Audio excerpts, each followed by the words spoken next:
I was kind of afraid that Dr. T wouldn't be able to make it down from Woodland Park, so I'm amazed that she's here. Dr. T, I'm sure you all know, she's rather modest and didn't want me to brag about her, but I'll just quickly note that she got her MBA in Hong Kong, is that right? And a Master's of Architecture degree from UC Berkeley. Is that right? Okay. and a PhD from Columbia. All right. So there's no one better suited to come and talk to us about the architecture of our amazing church building and the surrounding area. So please welcome Dr. T.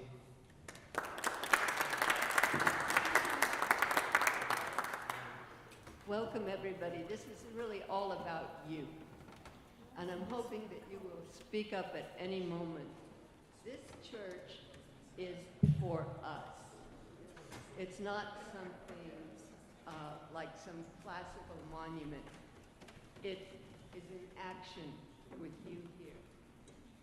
In fact, we don't really need a presentation. All you need to do is look up and look around. The church will speak for itself. Next slide. The Colorado Springs Church is one of the earliest congregational churches in the territory of Colorado before it was a state. But you may notice that all of those white spots are the cities where churches were built. For some reason, they're in the northern sector of the state or territory. I wonder why that is. Maybe our friends up in Wyoming can tell us why they've attracted so many churches to their border. Southern Colorado was primarily Hispanic. Very good. The point is that Southern Colorado is Hispanic and Catholic, and that is a very good explanation. Thank you very much. Next slide.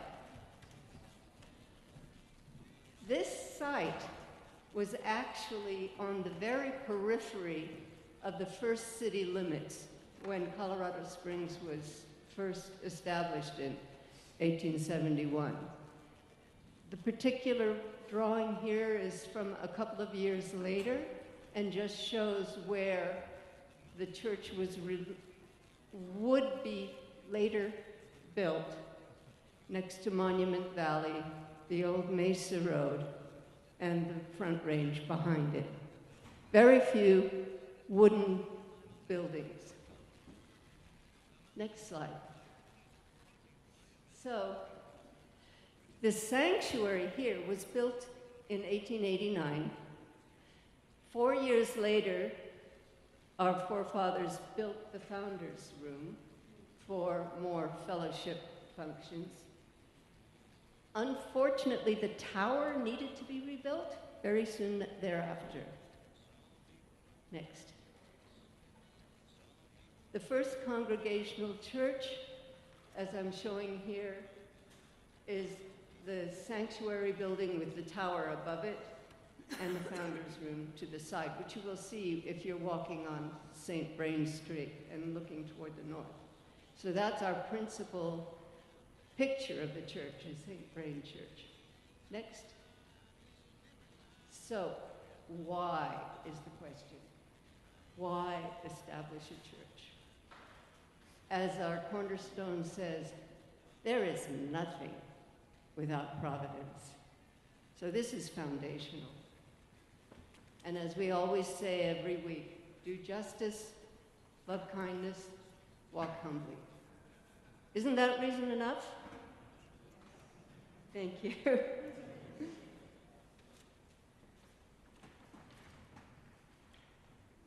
Next. So just some organizational understanding. The architect came from New York, who submitted a sketch that was chosen among others that had been submitted. His name was Marshall. He was designing in the style of the very popular architect Richardson from New York, who influenced him greatly. But it actually goes back to the 400s. That style of architecture, as a revival, can be seen in the Thiers Church in Germany. We had a local site architect. So who are you going to blame for the mistakes? Was it the grand architect who had beautiful drawings, and then the guy who had to actually work with the craftsmen and make it happen on the ground? There were some mistakes. Oh no, there were fabulous builders in the timber work and in the stonework. Today, we're so lucky we have Sid Chilton here who manages the facility and keeps it running. It's not just a matter of who was the architect, who was the engineer. It's us here in the building. Yay for us. Next. So let's study this style. The same architect, and a few years later, built another Richardson Revival Church in the state of New York. And about the same time, over in California, is the Episcopal Church of the Ascension, which you can see in the horror movie by John Carpenter, The Fog, because that was the setting. And the church was so proud that they have a signpost on the front lawn. So you see that the Richardson Revival has a very strong legacy that continues today. Next. We had children churches from this. After this main big city church had been established, we also built one down by the Park of the Americas, the Confluence Park, which has now become a Catholic church. And that lasted for quite some time when it revolved into a new state of religiosity. 11 of those members came back here. And right at the turmoil of the shifting religious organizations in America, about 1975 or so, the Congregationalists joined up with some other similar Protestant churches and became the United Church of Christ. This was a big change. And at the time, our church here had some members who were encouraged, go down south, set up another good Congregational United Church of Christ church in that heathen Broadmoor area. They've got nothing but papists up there, down there. So in 1975, we have a new child, the Broadmoor Community Church, of which we're very proud to still have been the forefathers and foremothers of. Next. So this particular presentation is just going to talk about really the antique architecture, where we are now in the sanctuary and the Founders Room, which is the fellowship hall. So, as seen in Marshall's architectural drawing, which won him the job to build this, we see that we have, at the very top, the lantern tower, which is up above there, on the sanctuary. To the side, there is a kind of neglected bell tower, which nobody really thinks much about because it doesn't seem to have much activity, life activity. We have a very busy arcade. If you go over, I think probably after the chili supper, you will find kids carving pumpkins in the arcade. And it's recently been used as a sleeping porch. Next. So these are just some proper architectural drawings of the main view in St. Vrain Street. And then you turn the corner to North Tejon, which is probably a more major corridor through the city, is what we look like on the eastern side. Next. Basically, you have this sanctuary with its tower and the arcade. And you see how our main gathering area projects out towards St. Vrain with a pitched gable roof. And if we turn around, we see this beautiful rose window. Feel free to enjoy that view. It's kind of a paradox that one of the most beautiful artifacts in the building is for those who are celebrating, to keep them inspired. But we get to see it when we come and go. Next slide. So the way this main assembly hall is designed, it's actually one of those stubby Greek crosses, which had been noted when the first fire insurance map had been published in financially protecting the building stock. And that's seen as a traditional church style, the Greek cross style. Next. So this is once again a floor plan to show how I've put a Greek cross in the middle so that you can kind of see how the shape of the east-west and north-south and a solid square middle formed our idea of the sanctuary. And the founder's room next. Next slide. So, the focus of the whole plan is right up there. The dais and the pastor preaching and the choir singing. Yet there is the sense that everyone can see each other in the seating area. So we call that kind of a fan-shaped. And the fact that the floor slopes, make sure you can see over the next guy's or the next lady's fancy Sunday hat. Next. So this is where the main focus is as we have our celebration of the service.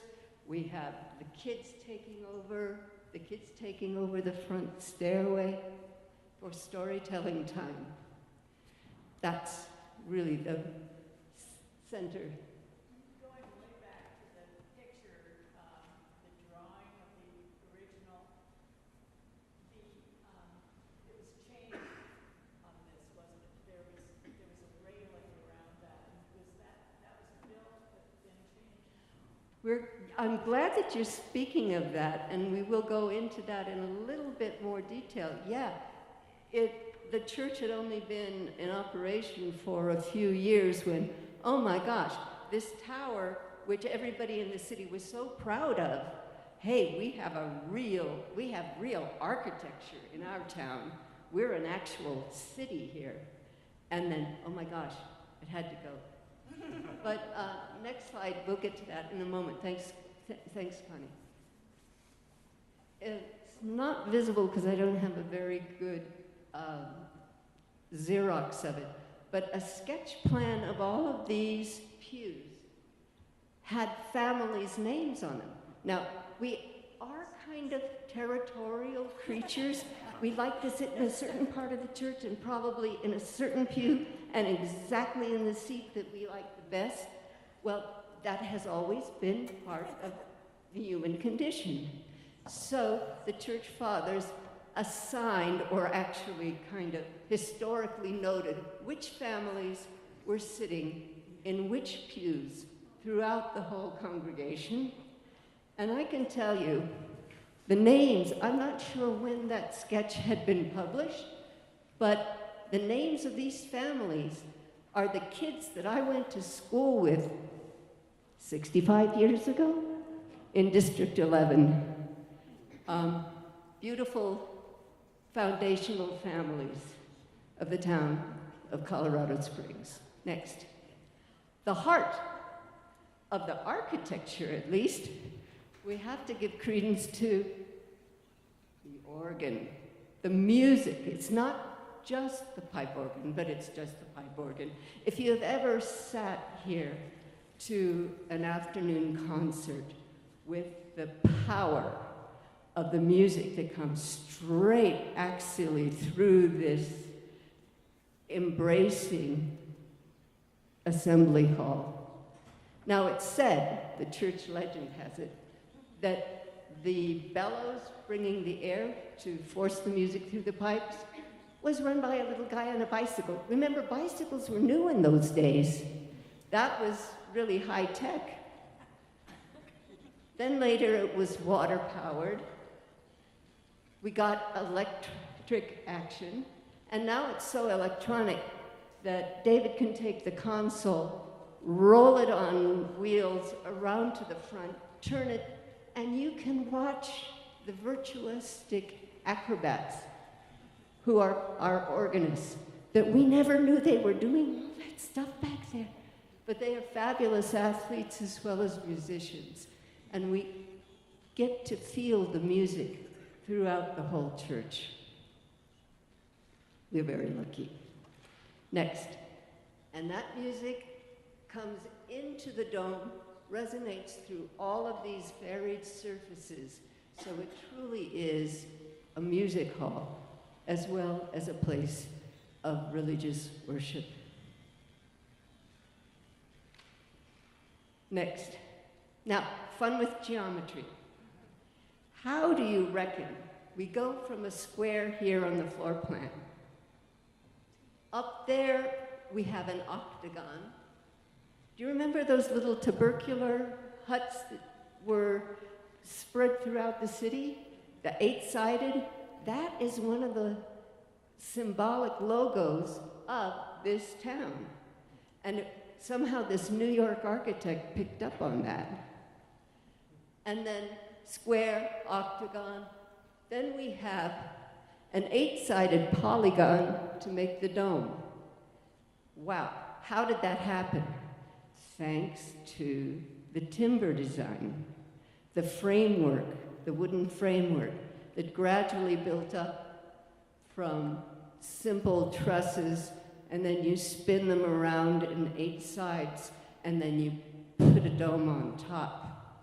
So what we see as this dome is actually right underneath the tower above, which is an 8-sided tower.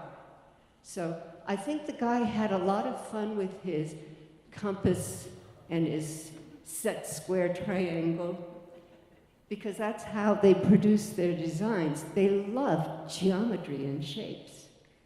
So he was quite a talented designer. He later turned into a psychologist writing on the psychology of aesthetics, which this is a great kind of example of on the ground in real life. Next. Now, another puzzle. Why is it that when we look up in the dome, we see an octagon of the upper windows that bring light, that shines into the dome and upon us? When next, if you're outside, next. Oops, one more back. And I'm sorry, next. Okay, so anyway, on the outside you have a square that's the base of the tower. So how did you get from an octagon of windows, and all you see from the street is a square? He's playing tricks on you. Did you ever notice that? I think Charles noticed that. Okay. Now, as Connie was saying, isn't that first sketch a little different from what we see on the street these days? Well, yes. There had been, it's not just a railing, it was actually an enclosed catwalk around the base of the first tower. When we're building skyscrapers, we have an electric motor that brings the window washers platform down through the face of the whole building so that they can access the entire elevation and clean the windows. I reckon that catwalk had some similar job to do to keep our beautiful stained glass ribbons of light looking clean and fresh. Unfortunately, a timber structure can be prone to leaking. Now, is that the New York architect's fault? Is that the site architect's fault? Is that just living with the practicalities of going from industrial design to actually functioning in the world? So they did the smart thing. They did not want to trust that rainwater dripping might disturb our pipe organ. Oh my gosh, no, that's a central part. That's one of the reasons we're on this corner, is for that pipe organ. So they tore down the old one, built up a new one, and local architects said, that's a birdcage church. It looked just like the kind of ornamental bird cages that our forefathers used to display in their living rooms on Wood Avenue and Cascade Avenue. They were very popular at the time. And supposedly that had been the inspiration for the very first tower. You notice that architects don't tend to be very good friends to each other. There's a lot of pride and ego. Next. And next. So you can see that we have the tower with the projecting gables, and those gables actually have a function. On the very street side, there's a coping edge at the peak, and there are channels through that where floor grills from inside can release air that goes right through the edges of the gables, and you get a chimney effect of natural ventilation. Very practical. You know, I wish we had more time. We could go more into the environmental design to make a building like a functioning organism in the environment. Next. Okay, next. The wood trusses are very decorative. In the sanctuary, they're actually fully wood, as I understand. Once you get into the founder's room, there's a steel core, and the wood is kind of just effacing so that it will look similar to this when the doors are open and the spaces are conjoined, that it will all be in similar design.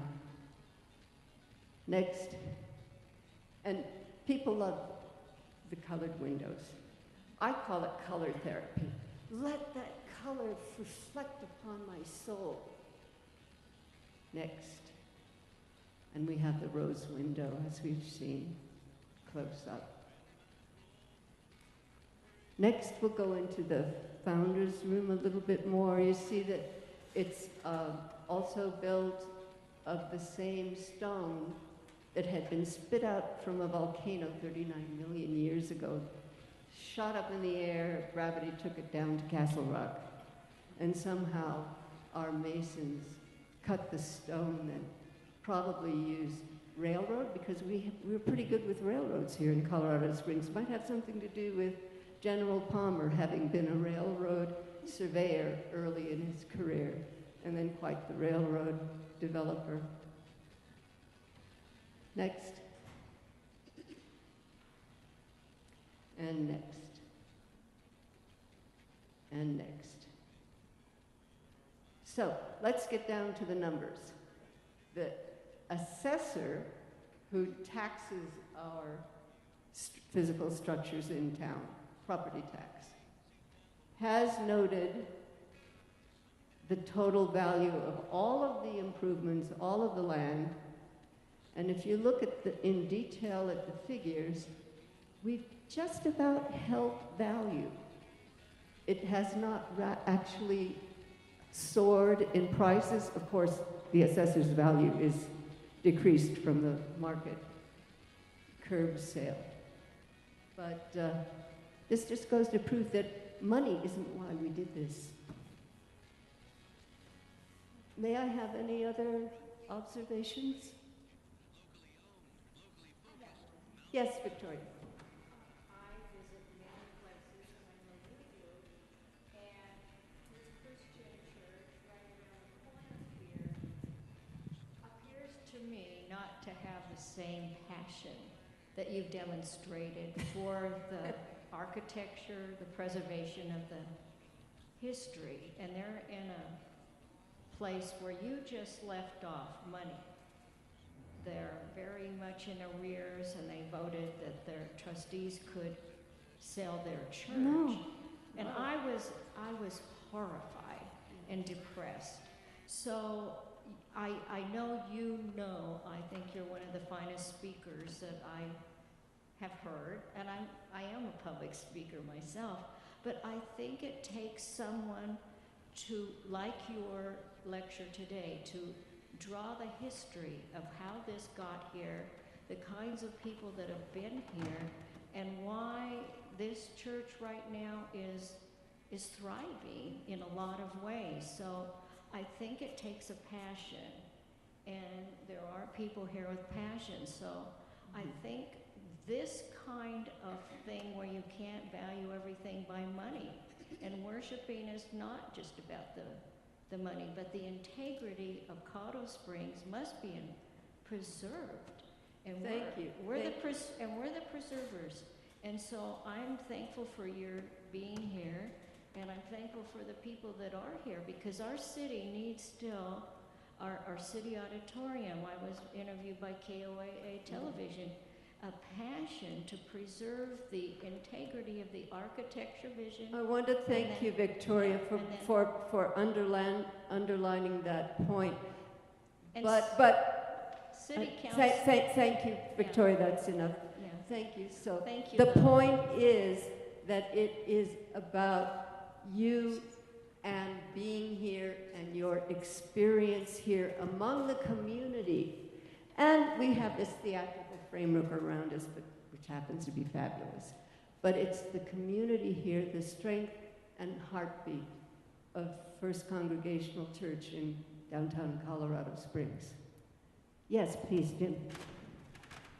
So I have a very unfair question, because it's about the colors in the stained glass, which is not architecture exactly. But I'm wondering, what's the deal with the color scheme that seems? I mean, we have no sort of human figures. Okay, I get that, and it looks sort of, to me, correct me, kind of Art Nouveau-ish. I don't know, but you know, how come it? Is there an easy explanation for how they pick the kind of color design? And you can see it from the start of a sort of yellowish going up to kind of a bluish, purplish. I don't know, what's with that? That sounds like an amazing observation. Thank you, Jim. I would just like to observe that if you look around in the congregation on a Sunday morning, there's a lot of correspondence between what the ladies are wearing and the colors of the stained glass windows. There must be a reason for that harmony and correspondence. Thank you. Rob? Leanne. I have always loved the symbols in the stained glass.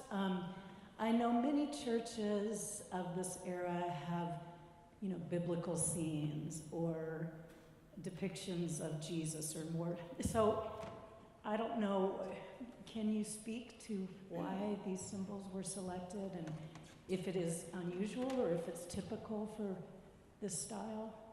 About the same time, the Unitarians built a little further up in North Tejon, and they also have strictly geometric display. We do happen to have a white dove, and we have clusters of grapes, so I think there's a little more relaxation here.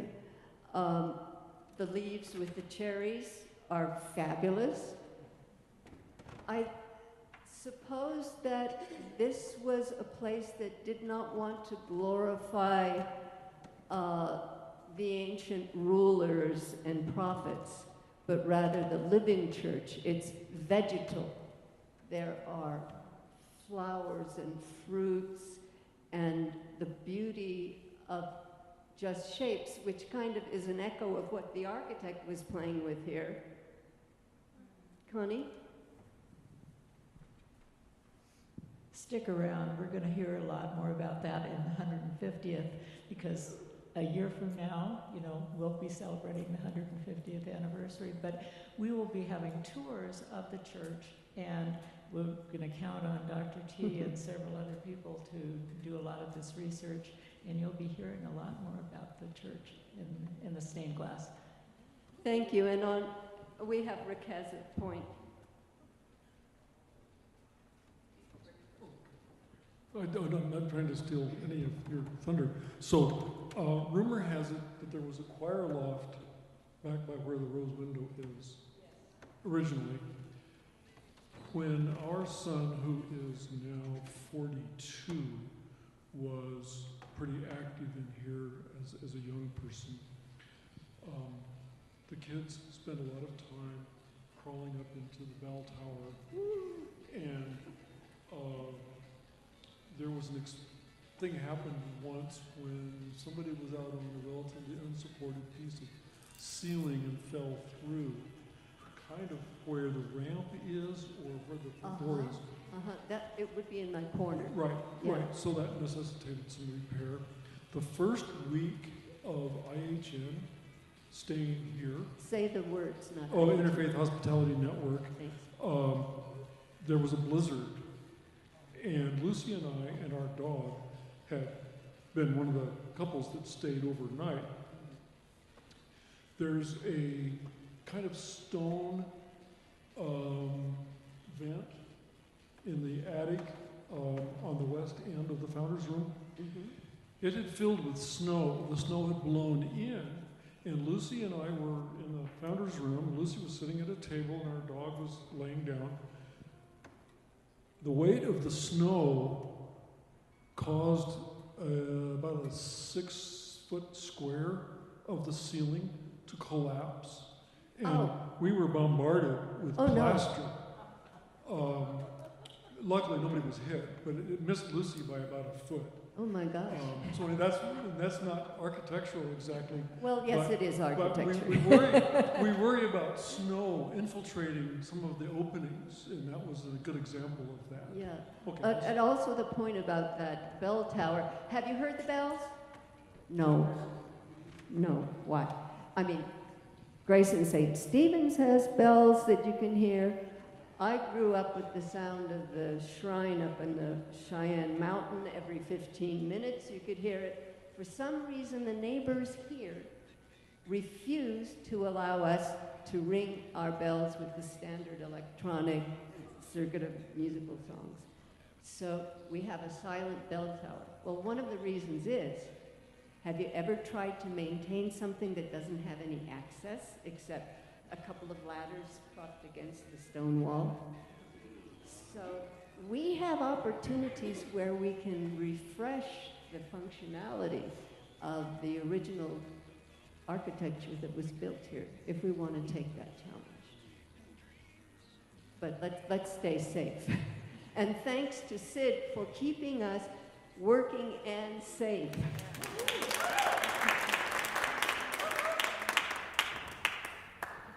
I have the microphone, thanks. So I have one comment about money and then one question about architecture. I don't know if anyone would find this interesting, but since I'm on the council and I see, our book of business, and have done that a couple times now, we do carry what we think, we have a valuation of the church. I have no idea what we'd actually get for it if we had to sell it, and hopefully we will never have to look into that. But, they just kind of count all the money we've spent on the church over the entirety of our bookkeeping, and I think it's somewhere in the $5 to $6 million range.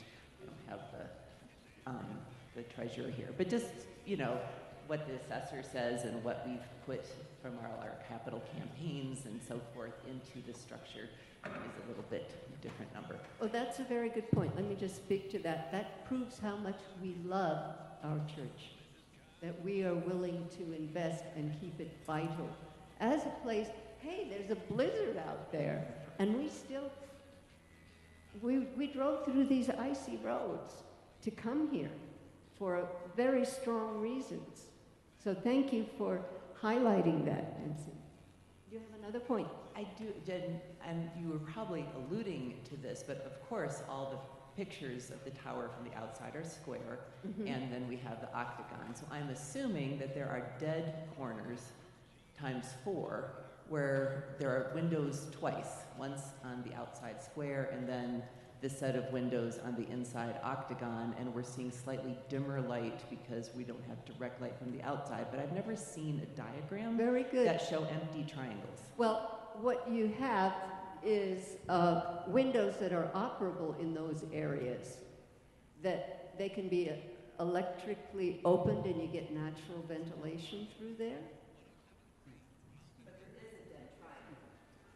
I wouldn't call it dead if there's live fresh air coming through it.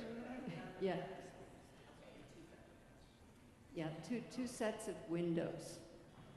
Architectural. You know, if you have a very valuable, expensive stained glass window, there's actually, by now, there's another outer clear sheath to protect it from hailstones or, you know, a bird crashing into it. They're so valuable, we want to protect them.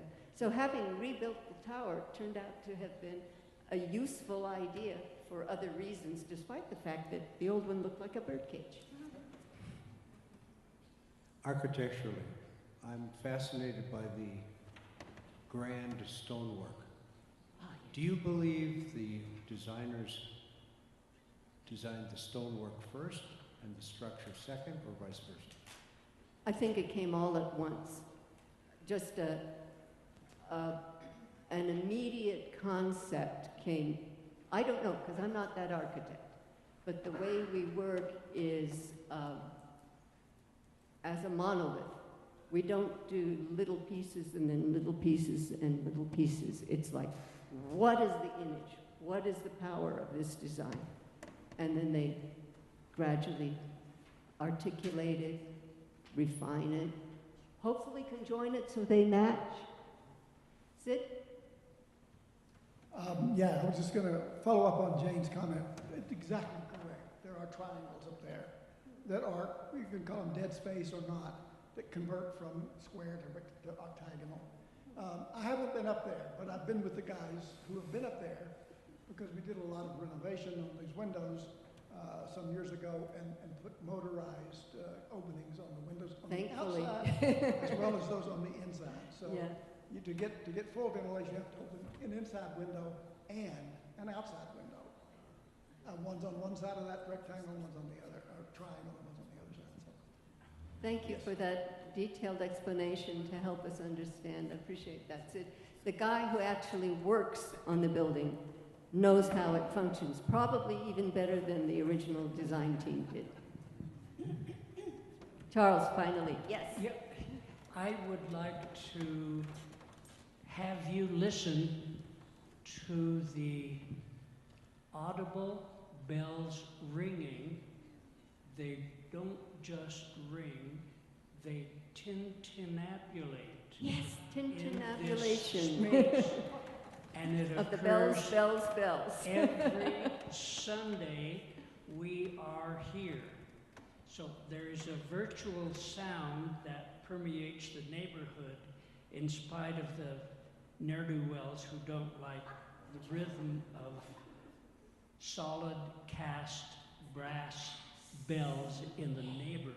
Church bells.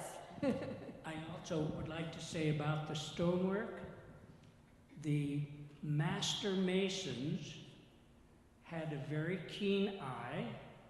There's a colored ladder on the southerly face of the bell tower. You need to focus on it, but it is there. The size of the ashlar, of the hewn ashlar around every window, figuratively speaking, every window, is very, very similar. The same size of relative pieces occur at the same location on the frontal view of each window. So pay attention to the color of the hewn ashlar and their relationship to adjacent ashlar. And that's all done by the master mason. Absolutely. Who indeed drove the reins of the buggies that placed these 700-pound stones in the proper position at 43 feet above the floor. Well, that's probably why they built the dome in timber at 85 feet above the floor. Yes, please. Thank you, Charles. That was very informative. I'd like to just I worked for the State Historic Preservation Office. Great. And I was also on the Governor's Board on the National Register Review Board. I want to give a shout out to the State Historic Fund because that's what allowed us, we were talking about money, that leveraged a lot of money towards, a few years back, towards restoration of this church. And every time I get a chance, one of the myths that I like to talk about with, if you get a place that's listed on the historic register, is that you can't change it. And we talked about this bird cage to a different kind of structure on the roof and whatnot, and that is a myth that what historic preservation is about a lot of times is adaptive reuse. And you can still maintain both your status on the state or federal register, and with the right consultancy, make changes that, because if things leak and, so it's not as restrictive as I think people often think it is. A lot of people are like, oh, I don't want to put my house on the register because then I can't do anything to it. That's not actually true. So I just sort of wanted to take this opportunity to talk about that, because there have been a lot of changes in this church over the years. Thank you, Minette. I appreciate that. I think there were several tranches of grants that allowed phases of the church to be either added on or renovated. Thank you.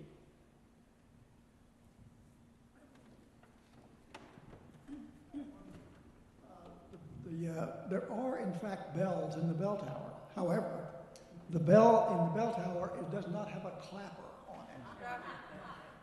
So there's just the bell, a hollow bell. And there are speakers up there, loudspeakers, that can be controlled from a device over here in the sacristy, which haven't been used for years and years and years. I doubt it will still work. But if you go outside and you look up there, you can actually see the configuration of the bells. They just don't have any, they've never been used to actual ring, ever. Wow. Thank you. So that reminds me, in Kyoto, one of the architects from Maki's Tokyo office, where I was a summer intern architect, came into Tokyo. They had a project, into Kyoto, they had a project where I was a research student at Kyoto University.